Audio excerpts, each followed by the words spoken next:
You mentioned your son, so if you don't mind expounding So on in that. 2014, my son at the age 3 was diagnosed with idiopathic generalized epilepsy.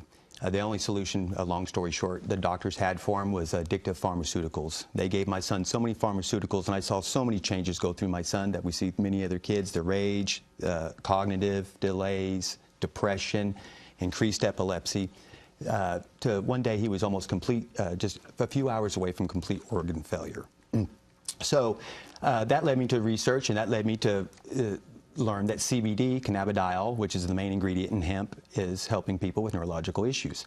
The thing is, though, it's just not CBD. All these cannabinoids work together to modulate our endocannabinoid system. So we brought that here, and that's how I was speaking of. In 2014, I got a meeting with then Commissioner Jamie Comer, and he blessed me when he gave me the 5th hemp pilot program, and that was for specifically cannabinoid research, because at that time, we were laughed at. On that first year's application, we didn't even have a box to check because nobody was talking about cannabidiol. Now, I'll answer your question, Renee.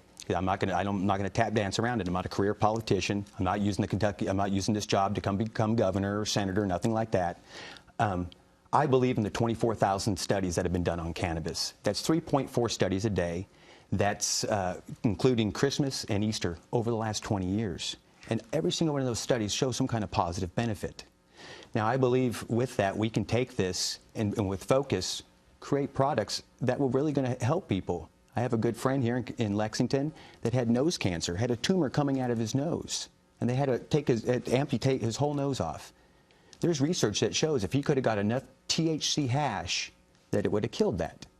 But within the system, we sent him out to California. He was there for a month. Within the system that 30 other states have built, based off of money and novelty, which the commissioner thought CBD was up until recently, he couldn't get what he needed. And so if Kentucky takes this serious, if we look at these 24,000 studies and say, this is a gift from God, this is medicine, and we can produce quality products, that's what we should do, because that's where the market in the future is.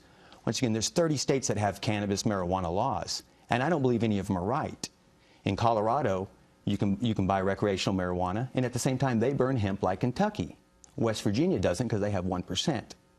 And those intellectual dishonesties where hemp is being burned in Colorado when they have recreational marijuana, and we're burning it here, something is wrong. I think we can all get to something is wrong.